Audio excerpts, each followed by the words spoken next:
నమస్కారం. ఈరోజు మనం చాలా ప్రత్యేకమైన, ఒక రకంగా చెప్పాలంటే ఎంతో శక్తివంతమైన విషయం గురించి మాట్లాడుకోబోతున్నాం. అదేంటంటే, గర్భధారణ సమయంలో పుట్టబోయే బిడ్డ కోసం మనసులో ఒక స్పష్టమైన సంకల్పాన్ని ఎలా పెట్టుకోవాలి.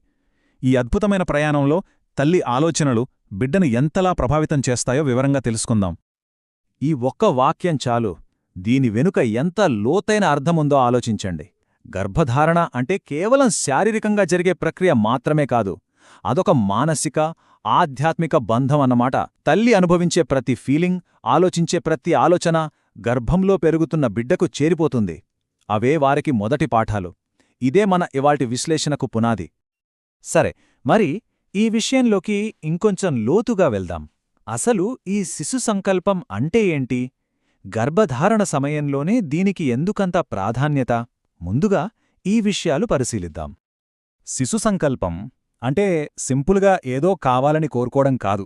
ఇది చాలా స్పష్టంగా, మనస్ఫూర్తిగా తీసుకునే ఒక తీర్మానం. దీన్నే సంకల్పం అనంటారు. అంటే పుట్టబోయే బిడ్డ మంచి ఆరోగ్యంతో, మంచి గుణాలతో, పాజిటివ్ మైండ్ సెట్తో ఉండాలని బలంగా అనుకుని ఆ ఎనర్జీని బిడ్డకు పాస్ చేయడం. ఇక్కడ మనం గుర్తుంచుకోవాల్సిన ముఖ్యమైన పాయింట్ ఏంటంటే, ఇదేదో పగటి కలలు కనడం లాంటిది కాదు. ఇది ఒక యాక్టివ్ ప్రాసెస్ అన్నమాట. తల్లి తన సంకల్ప బలాన్ని, తన మానసిక శక్తిని ఉపయోగించి పుట్టబోయే బిడ్డ భవిష్యత్తుకు ఒక పాజిటివ్ బ్లూ ప్రింట్ వేయటం లాంటిది. అవును, చాలామందికి ఈ ప్రశ్న రావచ్చు. వేరే ఏ టైంలో లేనిది ప్రత్యేకంగా ఈ 9 నెలల్లోనే తల్లి సంకల్పానికి ఎందుకంత పవర్ ఉంటుంది? దాని వెనుకున్న రహస్యమేంటి? దానికి కారణం ఆ సమయంలో తల్లికి బిడ్డకి మధ్య ఉండే ఆ అద్భుతమైన కనెక్షన్. తల్లి ప్రశాంతంగా, సంతోషంగా ఉన్నప్పుడు తనలో రిలీజయ్యే హార్మోన్లు బిడ్డ ఎదుగుదలకు ఎంతో హెల్ప్ చేస్తాయి. తన ఆలోచనలు, తన ఫీలింగ్సు అన్నీ బిడ్డకు ఒక రక్షణ కవచంలా పనిచేస్తాయన్నమాట. అందుకే ఈ సమయం ఒక గొప్ప అవకాశం. ఓకే, ఇంత పవర్ఫుల్ ఐడియాను మన లైఫ్లో, ఆచరణలో ఎలా పెట్టాలో ఇప్పుడు చూద్దాం. అనుకున్నంత కష్టమేమీ కాదు, చాలా సింపుల్. ఈ 5 స్టెప్స్ ఫాలో అయితే చాలు. ఎవరైనా దీన్ని తమ డైలీ రొటీన్లో ఒక భాగంగా మార్చుకోవచ్చు. ఈ 5 మెట్లు ఒకదానికొకటి ఎంతో సపోర్టివ్గా ఉంటాయి. ఫస్ట్, బిడ్డలో ఎలాంటి గుణాలు ఉండాలనుకుంటున్నామో క్లియర్గా డిసైడ్ అవ్వడం. తర్వాత ఆ బిడ్డను ప్రేమగా ఊహించుకోవడం. ఆ తర్వాత ఆ సంకల్పాలను ఒక జర్నల్లో రాయడం, వాటిని రోజూ గుర్తు చేసుకోవడం. ఇక ఫైనల్గా మన చుట్టూ పాజిటివ్ వాతావరణాన్ని క్రియేట్ చేసుకోవడం. ఇప్పుడు ఒక్కో స్టెప్ గురించి కొంచెం వివరంగా చూద్దాం. సో ఫస్ట్ స్టెప్లో కొన్ని ముఖ్యమైన లక్షణాలను ఎంచుకోవాలి.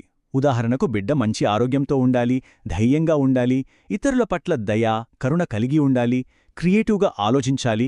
ఇలా మనకొక క్లియర్ టార్గెట్ ఉంటే మనసు దానిమీద ఫోకస్ చేయడం ఈజీ అవుతుంది. ఇక రెండోది విజువలైజేషన్, అంటే ఊహించుకోవడం. ఇది కేవలం ఏదో ఫోటోని చూసినట్టు కాదు, ఆ ఫీలింగ్ను అనుభూతి చెందాలి.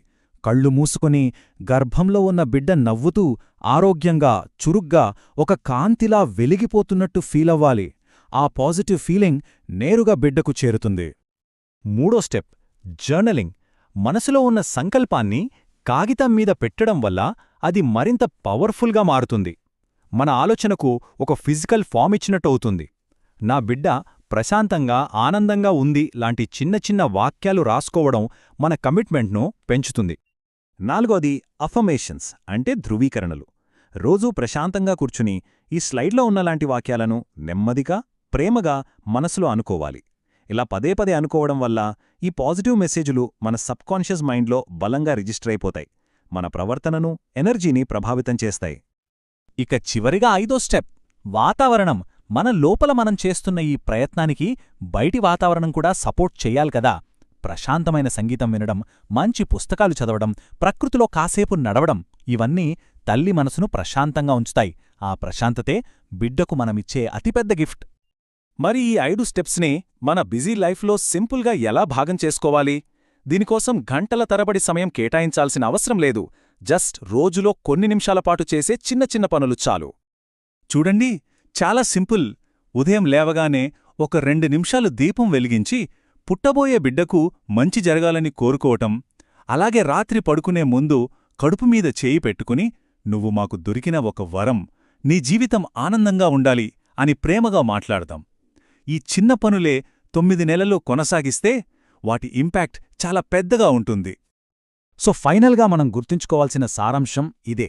బిడ్డ భవిష్యత్తుకు పునాది వేసేది పుట్టిన తరువాత కాదు, ఈ 9 నెలల గర్భధారణ సమయంలోనే. ఇది ఒక బిడ్డను డిజైన్ చేసే ఒక అమూల్యమైన అవకాశం. ఈ సంకల్పాలు, ఈ ప్రేమతో కూడిన మాటలు, ఈ ప్రశాంతమైన ఆలోచనలు ఇవన్నీ పుట్టబోయే బిడ్డకు మనం ఇచ్చే ఒక లైఫ్ లాంగ్ గిఫ్ట్ అన్నమాట. ఇది వాళ్ళ జీవితాంతం వాళ్ళకొక ఇంటర్నల్ స్ట్రెంగ్త్ లాగా, ఒక గైడెన్స్ లాగా నిలిచిపోతుంది.